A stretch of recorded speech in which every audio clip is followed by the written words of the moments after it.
ప్రస్తుత కరోనా కాలంలో C vitamin ఎంత ముఖ్యమో జింక్ కూడా అంతే ముఖ్యం. జింక్ మన శరీరంలో వ్యాధి నిరోధకతను పెంపొందించడంలో చురుగ్గా పనిచేస్తుంది. మందులు లేకుండా రోగ నిరోధక శక్తిని పెంచుకోవాలంటే సి విటమిన్ ఉండే ఆహారాలతో పాటు జింక్ లభించే ఆహార పదార్థాలను నిత్యం తీసుకోవడం అలవాటు చేసుకోవాలి.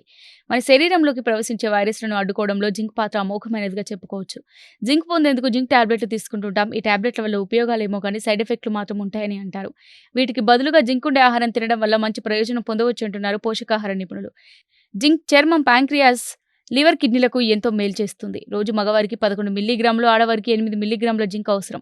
సజ్జలను ఆహారంలో అనేక విధాలుగా ఉపయోగించుకోవచ్చు. వీటిలో ప్రోటీన్స్, ఫైబర్, ఇతర ముఖ్యమైన విటమిన్లు, ఖనిజాలు ఉంటాయి. వీటిలో జింక్ ఉండి మన ఆరోగ్యాన్ని కాపాడుతుంది. 100 గ్రాముల సజ్జల్లో 3 మిల్లీగ్రాముల ఐరన్ ఉంటుంది. ఎముకలను దృఢంగా ఉంచుతుంది. జీర్ణకోశాన్ని ఆరోగ్యంగా మారుస్తుంది. అలాగే నువ్వులను వంటల్లోనే కాకుండా మామూలుగా నువ్వుల ఉండలు, నువ్వుల పొడి ఇలా వివిధ రకాలుగా ఉపయోగిస్తుంటాం. నువ్వులు zinc, calcium, selenium, iron, vitamin B6తో పాటు పోషకాల శక్తి కేంద్రం. ఇవి వేడిని ప్రేరేపిస్తాయి. అందుకని నిత్యం 2 స్పూన్లకు మించకుండా తీసుకోవడం మంచిదే. నువ్వులను రాత్రిపూట నీటిలో నానబెట్టి అల్పాహారంగా కూడా తీసుకోవడం వల్ల మంచి ఫలితం పొందవచ్చు.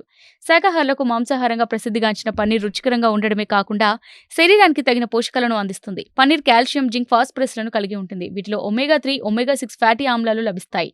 వీటిని తినడం వల్ల ఎముకలు, దంతాల సమస్యలు రావు. అలాగే శనగల్లో జింకుతో పాటు ఐరన్, సోడియం, సెలెనియం, మాంగనీస్, రాగి ఉంటాయి. ఒక కప్పు ఉడికించిన శనగల్లో ఫైబర్, ప్రోటీన్, 2.5 మిల్లీగ్రాముల జింక్ ఉంటుంది. జింక్ కావాలి అనుకునే వారు శనగలు, శనగపప్పులు తప్పక తీసుకోవాలి. రోగ నిరోధక వ్యవస్థ బాగా పనిచేయడానికి శనగపప్పు ఎంతో ఉపయోగపడుతుంది.